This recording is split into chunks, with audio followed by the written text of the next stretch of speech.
नमस्कार everyone, CUT super credits by top rankers के YouTube channel पर मैं पंकज सर आप सभी का हार्दिक स्वागत करता हूं। जैसा कि आप सभी जानते हैं कि सीबीएसई 2024 में मैथमेटिक्स का एग्जामिनेशन अब हमारा नेक्स्ट एग्जामिनेशन है और अब हमारे आखिरी 5 दिनों में, जी हां 5 दिनों में, आज के दिन को भी अगर हम इंक्लूड करते हैं तो आखिरी 5 दिनों में हमें अब क्या क्या कर लेना चाहिए जिससे कि हम अपने मैथमेटिक्स के एग्जामिनेशन में बहुत अच्छा स्कोर करें। ठीक है। और मैं जानता हूं कि आप में से बहुत सारे बच्चे डरे हुए हैं, है ना। उन्हें मैथ्स को लेकर बहुत फोबिया है, डर है ना। कैलकुलेशन नहीं होती सर, सवाल समझ में नहीं आता, कैसे करें क्या नहीं करें। तो उसके लिए भी हमारे सेशंस आगे आने वाले हैं, ठीक है। जो कि आपको उसके बारे में जानकारी हमारे टेलीग्राम ग्रुप से और हमारे यूट्यूब चैनल से मिल जाएगी। बट अभी हम बात करते हैं कि कैसे हम इन 5 दिनों में अपनी तैयारी को और बेहतर बना सकते हैं। ठीक है। तो चलिए शुरू करते हैं इस सेशन को।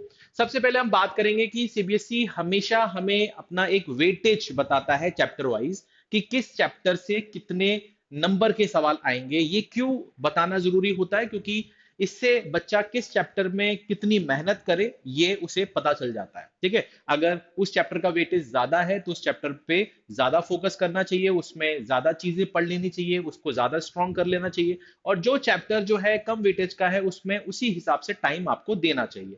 इसलिए ये वेटेज आपको दिया जाता है। अब हम बात करते हैं हमारे चैप्टर्स क्या क्या हैं, उनके डिस्ट्रीब्यूशंस क्या क्या हैं। तो चैप्टर हमारे पास है रिलेशन एंड फंक्शंस। ठीक है। इसमें आपको 8 नंबर, है ना, 8 नंबर का सवाल यहां से आपको पेपर में देखने को मिलता है। इसके बाद आपका अलजेब्रा है जहां से आपको 10 नंबर के सवाल देखने को मिलते हैं। कैलकुलस जिसका वेटेज सबसे ज्यादा है बट एक्चुअली में यहां पर आपको पढ़ना भी बहुत ज्यादा पड़ता है, तो इसका वेटेज 35 मार्क्स का है। इसके बाद अगर हम बात करें वेक्टर्स एंड 3D ज्योमेट्री की तो उसका वेटेज है 14 मार्क्स का। लीनियर प्रोग्रामिंग के ऊपर सवाल आपको 5 नंबर के देखने को मिलेंगे, साथ ही साथ प्रोबेबिलिटी में आपको 8 नंबर का सवाल देखने को मिलता है।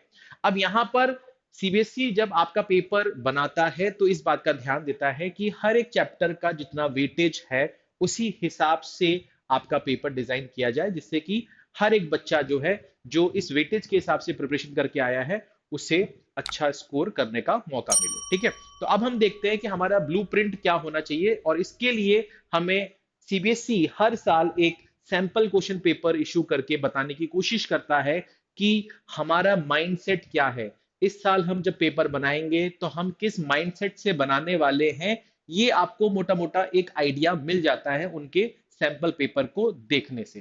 तो यहां पर अगर हम बात करें तो जो 2023-2024 में जो सीबीएसई ने सैंपल क्वेश्चन पेपर इशू किया था उसमें जो उन्होंने क्वेश्चंस फॉर्म किए थे, जो उसमें मार्क्स का डिस्ट्रीब्यूशन था, वो यहाँ पर मैंने आपको टेबुलर फॉर्म में प्रोवाइड किया है। इसको बहुत अच्छे से समझते हैं और इसी के हिसाब से हमें अपनी प्रिपरेशन को करना चाहिए ताकि हम अपने सिलेबस को जल्दी से रिवाइज कर पाए, कंप्लीट कर पाए और कहीं ना कहीं एक सेफ जोन में आ जाए। ठीक है। तो अगर हम बात करते हैं कि हमारे पेपर में जो मार्क्स अलॉटेड है अलग अलग टाइप ऑफ क्वेश्चंस के लिए, जैसे कि एमसीक्यूज और एसर्शन रीजन के एक एक नंबर के सवाल आते हैं। आपके वेरी शॉर्ट आंसर टाइप के जो सवाल आते हैं वो 2 नंबर के आते हैं। शॉर्ट आंसर जो है वो 3 नंबर का, लॉन्ग आंसर 5 नंबर का और केस स्टडी बेस्ड आपके 4 नंबर के आते हैं। हर चैप्टर से केस स्टडी बेस्ड क्वेश्चन नहीं आता है। इस सैंपल पेपर में भी कुछ चैप्टर से केस स्टडी बेस्ड क्वेश्चंस लिए गए हैं, वो मैं आपको आगे बताने वाला हूं। अब यहां पर अगर हम बात करें तो रिलेशन एंड फंक्शन से 1 नंबर का एक सवाल पूछा जाएगा। वेरी शॉर्ट आंसर, है ना, वेरी शॉर्ट आंसर का कोई भी सवाल यहां से देखने को नहीं मिल रहा है। 3 नंबर का भी कोई सवाल शॉर्ट आंसर में नहीं देखने को मिल रहा है, बट एक सवाल आपको दिखाई दे रहा है 5 नंबर में लॉन्ग आंसर टाइप का। ठीक है। अच्छा, रिलेशन एंड फंक्शन में एक टॉपिक और आता है जिसको अपन बोलते हैं इनवर्स ट्रिग्नोमेट्री फंक्शन। वहां से आपको 2 नंबर का एक सवाल देखने को मिल रहा है। तो अगर कुल मिलाकर रिलेशन एंड फंक्शन जो कि 8 नंबर का वेटेज रखता था, तो उसमें से 2 नंबर आपको यहां से मिल जाएंगे, 1 नंबर आपको यहां से मिल जाएगा, तो ये हो गए आपके 3 नंबर और 5 नंबर आपको यहां से मिल जाएंगे, यानी कि हो गए 8 नंबर। अगर आप देखना चाहें तो आप देख सकते हैं कि रिलेशन फंक्शन से 8 नंबर का वेटेज है। तो हमेशा जो एग्जामिनर है, जो आपका पेपर सेट करता है, वो हमेशा इस बात का ध्यान देता है कि कोई भी बच्चा इस बात को लेकर दुखी ना हो कि सर हमने तो सोच के आए थे कि इस चैप्टर से इतने नंबर के क्वेश्चंस आएंगे बट यहाँ पर तो कुछ ऊपर नीचे चीजें हो गई हैं। ऐसा नहीं होता है। ठीक है ना। तो यहाँ पर आपने देखा कि 5 नंबर का एक सवाल, 2 नंबर का एक सवाल, 1 नंबर का एक सवाल, टोटल 8 नंबर का सवाल यहां से आपको देखने को मिल रहा है। इसी के बाद अगर हम बात करते हैं कि मैट्रिसेस एंड डिटर्मिनेंट से आपको जो सवाल पूछे जाते हैं वो कितने पूछे जाते हैं, वो पूछे जाते हैं आपके 10 नंबर के सवाल।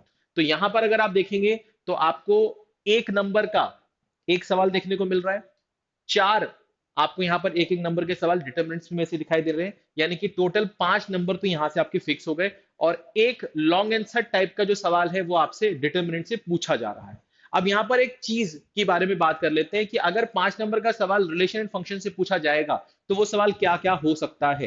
तो वो सवाल हो सकता है कि कोई आपसे बोलेगा कि बताओ कि ये जो रिलेशन है, ये रिलेशन रिफ्लेक्सिव, सिमेट्रिक और ट्रांजिटिव यानी कि इक्विवेलेंस रिलेशन है या नहीं है। ठीक है, तो ये चीज आपको प्रूफ करने के लिए पूछी जा सकती है। या तो ये बोला जा सकता है कि जो गिवन फंक्शन है ये one one and onto है या नहीं, यानी कि बाइजेक्टिव है या नहीं। इस तरह के सवाल भी आपसे पूछे जा सकते हैं यहां पर लॉन्ग आंसर टाइप के सवालों में। तो आपको यहां पर जब आप इस चैप्टर को रिवाइज करें तो इन सवालों पे ज्यादा फोकस करें, क्योंकि यहां से आपका 5 नंबर का एक सवाल आ सकता है। ठीक है, इसके बाद अगर हम बात करते हैं कि डिटरमिनेंट से जो एक सवाल आएगा 5 नंबर का वो क्या हो सकता है, तो वो हो सकता है कि आपके पास में एक मैट्रिक्स देगा, ठीक है, उसका आपको इनवर्स निकालना हो, या ये हो सकता है कि आपके पास में एक साइमल्टेनियस इक्वेशन हो, ठीक है, उससे आप A X is equal to B के फॉर्म में जब आप उसको कन्वर्ट करते हो तो वहां से एक्स इज इक्वल टू क्या आता है, ए इनवर्स इंटू बी। मैं क्या कहना चाहता हूं यहां पर मैं आपको लिख के समझा देता हूं, ध्यान से देखिएगा। मैं आपसे बोल रहा हूं कि जैसे आपके पास में कोई इक्वेशन दी गई है और आप उसको A X is equal to B में कन्वर्ट करते हैं, तो यहां से एक्स जो आता है वो ए इनवर्स इंटू बी करने के लिए आता है। ठीक है, तो आपको यहां से ए इनवर्स निकालना पड़ता है। दूसरी चीज ये होती है कि आपको ऊपर भी कोई एक मैट्रिक्स दे देगा, कि आपको एक मैट्रिक्स ए दे देगा, बी मैट्रिक्स कुछ दे देगा, और इनके बीच में कुछ रिलेशन भी दे देगा। तो यहां से आप जो ए इनवर्स निकालते हो उसका यूज आपको यहां पर करना होता है। तो इस टाइप के सवाल अभी ट्रेंडिंग में है, ये सवाल आपको देखने को मिल सकता है। ठीक है, तो 5 नंबर के जो सवाल हैं कहां कहां से आएंगे और क्या क्या आ सकते हैं वो मैंने आपको बता दिया। बाकी एक एक नंबर के जो सवाल हैं वो बहुत ही बेसिक सवाल होते हैं, और वो अगर आप कोई भी चैप्टर की थ्योरी पढ़ रहे हैं, बहुत अच्छे से चीजों को बेसिक तरीके से आपने पढ़ा हुआ है, तो वो सवाल आपसे आराम से बन जाएगा। ठीक है, चलिए आगे बढ़ते हैं और नेक्स्ट स्लाइड की बात करते हैं। अब यहां पर अगर हम बात करते हैं कंटिन्यूटी एंड डिफरेंशियबिलिटी की, तो यहां पर एक नंबर का है ना 2 सवाल देखने को मिलेगा, 3 नंबर का एक सवाल देखने को मिलेगा, बाकी 2 नंबर, 5 नंबर और 4 नंबर के कोई सवाल यहां से देखने को नहीं मिले। ये हम बात कर रहे हैं जो सीबीएसई ने सैंपल क्वेश्चन पेपर इशू किया है उसके बेसिस पर। ठीक है, फिर अगर हम बात करें एओडी की यानी एप्लीकेशन ऑफ डेरिवेटिव की, तो 1 नंबर का एक सवाल, 2 नंबर के 3 सवाल, ठीक है, 3 नंबर 5 नंबर का कोई सवाल नहीं है, बट 4 नंबर यानी कि केस स्टडी बेस्ड क्वेश्चन का एक सवाल यहां पर देखने को मिल रहा है। अब यहां पर एओडी में अगर केस स्टडी बेस्ड क्वेश्चन हम देखें तो यहां पर नॉर्मली जो सवाल पूछा जाता है वो पूछा जाता है मैक्सिमा और मिनिमा के ऊपर। ठीक है, तो मैक्सिमा और मिनिमा के ऊपर अगर कोई भी अगर आपको केस स्टडी बेस्ड क्वेश्चन दिख रहे हैं तो उसे आप जरूर कर लीजिए, आपके पास बहुत सारे स्टैंडर्ड बुक्स हैं जिसमें आपको केस स्टडी बेस्ड क्वेश्चंस मिल जाते हैं। तो वहां पर आपको क्या करना है, एओडी में जाना है, और वहां पर अगर आपको 6 7 8 10 जितने भी क्वेश्चंस मिल रहे हैं है ना केस स्टडी वाले, वो जरूर कर लीजिए, आपको उसके जैसे या उससे इंस्पायर्ड कोई सवाल देखने को जरूर मिल सकता है। ठीक है ना, चलिए अब बात करते हैं इंटीग्रल्स की। तो 1 नंबर का सवाल एक देखा जाएगा, 2 नंबर के एक सवाल, 3 नंबर के 2 सवाल, 5 नंबर और 4 नंबर का कोई सवाल इंटीग्रल से नहीं पूछा जाएगा, या हम ये मान के चल सकते हैं कि नहीं पूछा जाएगा, क्योंकि अभी सैंपल क्वेश्चन पेपर में तो नहीं दिख रहा है कुछ, तो मान के चल रहे हैं कि शायद एग्जाम हमें ये बताना चाह रहा है कि भैया तुम इसी हिसाब से तैयारी कर लो, तुम पास हो जाओगे। ठीक है ना, तो हमें इंटीग्रल में ज्यादा परेशान नहीं होना है, क्योंकि यहाँ पर 1 नंबर का और 2 नंबर का जो सवाल आएगा वो बहुत ही ईजी आएगा। ठीक है, 3 नंबर के सवाल में थोड़ा सा आपको जो फॉर्मुलेज हैं, थोड़ा सा डेप्थ में जो फॉर्मुलेज हैं, जो आगे चलकर बहुत सारे फॉर्मुलेज आप पढ़ते हो उनका यूज करके यहाँ पर आपसे कुछ सवाल पूछा जा सकता है, या तो ये भी हो सकता है कि यहाँ पर डेफिनेट इंटीग्रल पर सवाल आपसे पूछा जाए जिसमें आपकी प्रॉपर्टीज यूज होती हैं। ठीक है ना, तो यहाँ पर जो 2 नंबर का सवाल आएगा ये डेफिनेट इंटीग्रल का सवाल हो सकता है। इसका अगर हम एरिया अंडर द कर्व की बात करें या एप्लीकेशन ऑफ इंटीग्रल की बात करें, तो यहां से अपने को 5 नंबर का एक सवाल देखने को मिल रहा है। अब 5 नंबर का एक सवाल देखने को मिल रहा है, इसका मतलब ये हुआ कि यहां पर आपसे जो पूछा जाएगा वो पूछा जाएगा भैया कि पैराबोला और लाइन कट कर रहे हैं, सर्कल और लाइन कट कर रहे हैं, पैराबोला या पैराबोला कट कर रहे हैं। ठीक है, तो इस तरह के सवाल आपको देखने को मिल सकते हैं, तो इस बात का ध्यान रखेंगे कि यार यहां से हमें एक सवाल जो है ये 5 नंबर का पूछा जाएगा। तो जब भी मैं एरिया एप्लीकेशन ऑफ इंटीग्रल की बात करूं या एरिया अंडर द कर्व की बात करूं, तो यहां पर मुझे 5 नंबर वाले सवाल को पहले कर लेना चाहिए, क्योंकि यहां से मैं अपने आप का जो स्कोर है वो इंक्रीज कर पाऊंगा बहुत तेजी से। ठीक है ना, अच्छा तो यहाँ पर मेरे ख्याल से समझ में आ रहा होगा कि आपको ये करना है। इसके बाद अगर हम बात करते हैं आगे चलकर, तो हमें डिफरेंशियल इक्वेशन में बात करें तो 1 नंबर का 2 सवाल, 3 नंबर का 1 सवाल देखने को मिल रहा है, 2 नंबर, 5 नंबर और 4 नंबर के कोई सवाल यहाँ पर देखने को नहीं मिल रहे हैं। वेक्टर्स की अगर हम बात करें तो वेक्टर्स में 1 नंबर के 3 सवाल देखने को मिल रहे हैं और 4 नंबर का 1 सवाल देखने को मिल रहा है, यानी कि case study based question vectors पर बेस्ड आपको देखने को मिल सकता है, ठीक है ना। तो केस स्टडी बेस्ड आपने कहाँ कहाँ देखा, रिलेशन एंड फंक्शन में देखा, डिटरमिनेंट में देखा, फिर आपने यहाँ पर देखा वेक्टर्स में और एरिया, एप्लीकेशन ऑफ डेरिवेटिव। तो अभी आपने 4 केस स्टडी बेस्ड क्वेश्चन देख लिए हैं, ठीक है ना। तो यहाँ पर अगर आप ध्यान से देखोगे तो आपको दिखेगा वेक्टर्स में आपने एक देखा, ठीक है, एक आपने एप्लीकेशन डेरिवेटिव में देखा, इसके बाद फिर आपने, अच्छा सिर्फ 2 ही देखे क्योंकि आपने यहाँ पर 5 5 नंबर के सवाल देखे थे, ठीक है, तो अभी यहाँ पर 2 हो गए। अच्छा, आपके केस स्टडी बेस्ड क्वेश्चन जो आते हैं वो 3 आते हैं, इस बात का ध्यान रखेंगे कि वो 3 आते हैं, ठीक है ना। तो हम 2 तो देख चुके हैं कि 2 कहाँ कहाँ से आ सकते हैं, प्रोबेबिलिटी कहाँ कहाँ से है, ठीक है ना। तो ये हो गया आपके। फिर 3D से अगर हम बात करें तो 1 नंबर के 2 सवाल और 5 नंबर का 1 सवाल देखने को मिल सकता है। एलपीपी से 1 नंबर के 2 सवाल, 3 नंबर का 1 सवाल देखने को मिल सकता है। और प्रोबेबिलिटी से अगर हम बात करें तो 1 नंबर का 1 सवाल, 3 नंबर का 1 सवाल और 4 नंबर का 1 सवाल, यानी कि केस स्टडी बेस्ड क्वेश्चन में हमने देखा कि हमारे पास 3 क्वेश्चन जो आते हैं वो एग्जामिनर हमें ये बताना चाह रहा है कि आप प्रोबेबिलिटी से एक्सपेक्ट कर सकते हो, आप वेक्टर से एक्सपेक्ट कर सकते हो और आप कहां से एक्सपेक्ट कर सकते हो, एप्लीकेशन ऑफ डेरिवेटिव से। तो एप्लीकेशन ऑफ डेरिवेटिव से आपको कौन कौन से क्वेश्चंस देखने को मिल सकते हैं केस स्टडी बेस्ड क्वेश्चन में, मैक्सिमा मिनिमा, ठीक है, rate of change of quantity के ऊपर भी सवाल बनाया जा सकता है, ठीक है, सीएसबी के ऊपर। उसके बाद अगर हम वेक्टर की बात करें तो यहाँ पर आपके पास 2 लाइन की इक्वेशंस हैं, वो वेक्टर फॉर्म में दे सकता है या कार्टेशियन फॉर्म में दे सकता है, या ये बोल सकता है कि वो आपस में पैरेलल हैं या परपेंडिकुलर हैं, ठीक है, या शॉर्टेस्ट डिस्टेंस वाला कोई क्वेश्चन आ सकता है। तो इस टाइप के सवाल आपको यहाँ पर देखने को मिल सकते हैं। प्रोबेबिलिटी के ऊपर, बेस थ्योरम के ऊपर आपको सवाल देखने को मिल सकता है, ठीक है। तो अभी मेरा मानना यह है कि अगर आप केस स्टडी बेस पर फोकस करेंगे तो आपको जो सैंपल क्वेश्चन पेपर है वो तो बता रहा है कि वेक्टर से कर लो, प्रोबेबिलिटी से कर लो।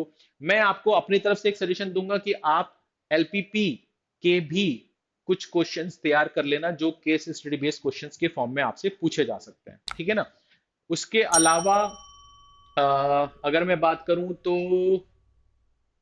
हाँ हाँ हाँ हाँ हाँ हाँ हाँ, मेरे ख्याल से बस, है ना। रिलेशन फंक्शन पर उम्मीद कम है ना, क्योंकि वहां पर लॉन्ग आंसर के क्वेश्चंस भी पूछे जा सकते हैं। तो मैं आपको सिर्फ एक एक्स्ट्रा जो बोल रहा हूँ, एक्स्ट्रा बोल रहा हूँ कि एलपीपी के ऊपर या आप 3D के ऊपर भी, है ना, केस स्टडी बेस के क्वेश्चंस देख लेना। आपके पास जो भी स्टैंडर्ड बुक है उसमें इन चैप्टर के भी सीएसबी टाइप के क्वेश्चन जरूर देख लीजिएगा, हो सकता है कि आपको यहाँ से भी क्वेश्चन देखने को मिल जाए, ठीक है। बिल्कुल बिल्कुल तो कॉपी नहीं करेंगे वो सैंपल क्वेश्चन पेपर का, बट यहाँ से इंस्पिरेशन मिल सकता है कि अच्छा यार यहाँ पर ना 40% 50% जो है यहाँ से कॉपी किया गया था हमारे पेपर में, तो वो 50% भी कॉपी कर लिया और आपने उसके हिसाब से अगर तैयारी की होगी तो आपको इसका बेनिफिट मिलेगा, ठीक है ना। बात समझ में आ रही है। तो ये इस बात का थोड़ा सा आपको ध्यान देना है। और आखिरी के 5 दिनों में इस बात का ध्यान देना है आपको कि आपको कुछ भी ऐसी चीजें नहीं पढ़नी है जो आपने अभी तक नहीं पढ़ी है ना। इसका मतलब आपको कोई भी नई चीजें बिल्कुल भी नहीं पढ़नी चाहिए। आपने जो कुछ भी पढ़ लिया है उसके अलावा, उसके अलावा कुछ भी ना पढ़े, उसके अलावा कुछ भी ना पढ़े, ठीक है। आपने जो कुछ भी पढ़ लिया है उसे बस रिवाइज कर लीजिए, उसके डाउट्स अगर कुछ हैं तो उसे आप क्लियर कर लीजिए, ठीक है। और सैंपल क्वेश्चन पेपर अगर आपके पास अवेलेबल है वो देख लीजिए, है ना, 2 से 3 पेपर वो लगा लीजिए। अगर प्रीवियस ईयर क्वेश्चंस आपने लगा लिए हैं, क्योंकि आपके पास में बहुत सारे स्टैंडर्ड बुक्स होती हैं जिसमें चैप्टर वाइज, है ना, पीवाईक्यूज होते हैं, तो अगर आपने हर एक चैप्टर को अच्छे से पढ़ा है तो पीवाईक्यूज आपके हो गए होंगे या हो जाना चाहिए था। बट अगर नहीं हुआ है तो पिछले 1 2 साल के पेपर जरूर कर लीजिएगा और इसको करने का टाइम वही चूज करिएगा जो आपके एग्जामिनेशन का टाइम है ना, ताकि आप उस टाइम पीरियड में किस तरह से बिहेव कर रहे हैं, आपकी बॉडी किस तरह से बिहेव कर रही है, इसको आप जान सकें और आप बहुत अच्छा परफॉर्म कर सकें, ठीक है। पॉजिटिव रहो, ठीक है। आपने जो पढ़ा है उसके बेसिस पे आप अपना पेपर क्लियर कर सकते हो, ये विश्वास रखो। और जितना आप अपने आप को और इम्प्रूव कर सकते हो, अपने स्कोर को और बढ़ा सकते हो कुछ और चीजें करके, है ना, वो इन 5 दिनों में जरूर करो, ठीक है ना। और कुछ ज्यादा लोगों से ज्यादा ना बातें करनी है, ना बहुत ज्यादा लोगों से सजेशंस लेने हैं, ठीक है। हमारा यूट्यूब पर सेशन भी होने वाला है इन 5 दिनों में। इन 5 दिनों में मैं आपका पूरा सिलेबस मैथमेटिक्स का कवर करने वाला हूं, तो वो सेशन जरूर देखिएगा। उसकी आपको जो जानकारी है वो हमारे टेलीग्राम चैनल के थ्रू या इस डिस्क्रिप्शन में भी, इस वीडियो के डिस्क्रिप्शन में भी आपको मिल जाएगी, ठीक है ना। बाकी अगर आप हमारे टेलीग्राम चैनल को ज्वाइन करना चाहते हैं तो आप ज्वाइन कर सकते हैं, क्योंकि वहां पर ज्वाइन करने से आपको ये सारे बेनिफिट्स मिलते हैं, ठीक है। और अगर आप हमारे बारे में और जानकारी चाहते हैं तो हमारे वेबसाइट के थ्रू, है ना, वो जान सकते हैं। आपका 2 मिनट जाएगा समय, और इस 2 मिनट में आप हमारे बारे में सब कुछ जान सकते हैं, हमारे कोर्सेज के बारे में जान सकते हैं, हम आपको वहाँ पर क्या क्या चीज़ें प्रोवाइड करते हैं, क्या क्या फीचर्स हैं, वो सारी चीज़ें आप यहाँ पर जान सकते हैं, ठीक है। अगर आप ये वीडियो आखिरी तक देख रहे हैं तो आपका बहुत बहुत शुक्रिया इस वीडियो को पूरा देखने के लिए। और मैं आपसे रिक्वेस्ट करूंगा कि जितना हो सके इस वीडियो को शेयर करें और भी बच्चों के साथ में, जिससे कि इस वीडियो के थ्रू जो हेल्प उन्हें हम कर सकते हैं वो हम कर पाए, ठीक है। अपना ख्याल रखिए, मिलते हैं नेक्स्ट सेशन में। Thank you so much.